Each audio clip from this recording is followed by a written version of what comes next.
In 7 days' time, we are going to be voting, which is really cool because we have a super opportunity to make some strong action on climate change.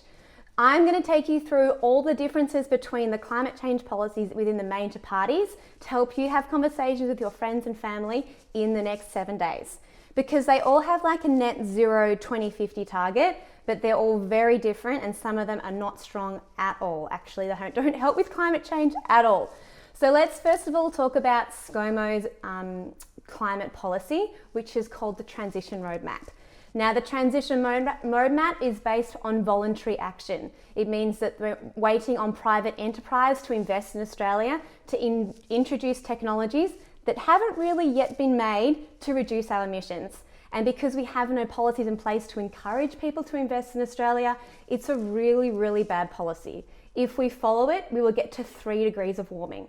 Now, Scomo's Transition Roadmap is one of the key reasons why the international bodies, including the UN, have said that Australia is just dismissing any action on climate change, and it's also allowing for ongoing subsidies for oil and gas. So it's pretty bad.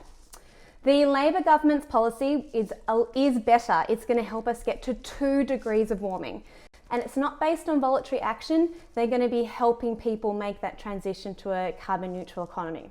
Particularly, they're going to talk about rewiring the electricity grid, and I think it is by 2030, they're saying that it will be 83% renewable.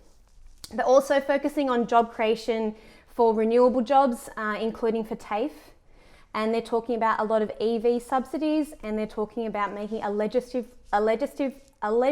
framework to support companies take on zero carbon. So it's much better than the Liberal, and it is, even though they have the same thing, the Labor parties will get us to a 2 degree of warming. The Greens obviously are a lot more aggressive. They're saying there is no coal going to happen in their climate policy, but in that no coal, they're also providing financial support for the miners. So this is a really cool one that they're saying we're going to stop in coal, but we are going to give you financial support. They're also talking about rewiring the grid, and like Labor, they're going to do an EV, so an electric vehicle support as well. And the Greens are going to get us to a 1.5 degree warming level.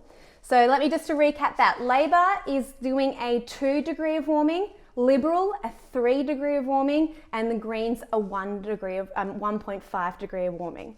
Now this is a bit confusing because I know that carbon neutral is not the same as warming, and maybe we can talk about that another time. But the key thing to remember is that even though Scomo says he has a net zero and he's doing his fair share, we definitely know he's not. He will not support reduction on climate change. Albanese is a lot better, and obviously the Greens are the best. Good luck election time!